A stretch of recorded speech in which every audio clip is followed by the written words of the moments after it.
চুল টেনে নিয়ে গেছে হেতরে। আমি তো শান্তিপূর্ণভাবে আন্দোলন করছিলাম, আমি তো কোনো শান্তিপূর্ণ করি নাই। নারী শিক্ষক গ্রুপে তারা কি করেছে দেখেন, আমার চুল সব চিনের পরে কলম জমা দিব, সেই জন্য শাহবাগে একটা কর্মসূচি রেখেছি।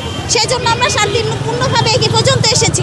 তারপরে পুলিশ আমাদেরকে টিয়ার সেল, গরম পানি, কামাল জল এগুলো ছুড়ছে এবং আমাদের অনেক শিক্ষককে তারা আহত করেছে।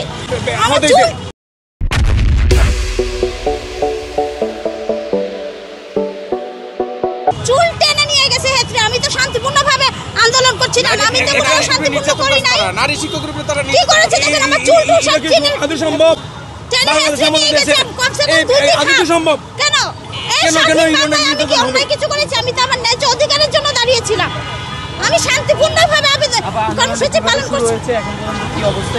শান্তি আন্দোলনটা শুরু হয়েছিল, আমরা আমাদের 3 দফা দাবি কর্মসূচি পালন করছিলাম শহীদ মিনারে।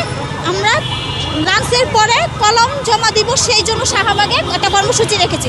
সেই জন্য আমরা শান্তিপূর্ণভাবে এই পর্যন্ত এসেছি। তারপরে পুলিশ আমাদেরকে টিয়ার সেল, গরম পানি, কামাল জল এগুলো ছুড়ছে এবং আমাদের অনেক শিক্ষককে তারা আহত করেছে। আমি নিজেও আহত। আপনি দেখেন একটু আমার হাত, আমার সব কিছু দেখেন। আমাকে টেনে কমসে হিচড়ে 2-3 হাত নিয়ে গেছে। কেন?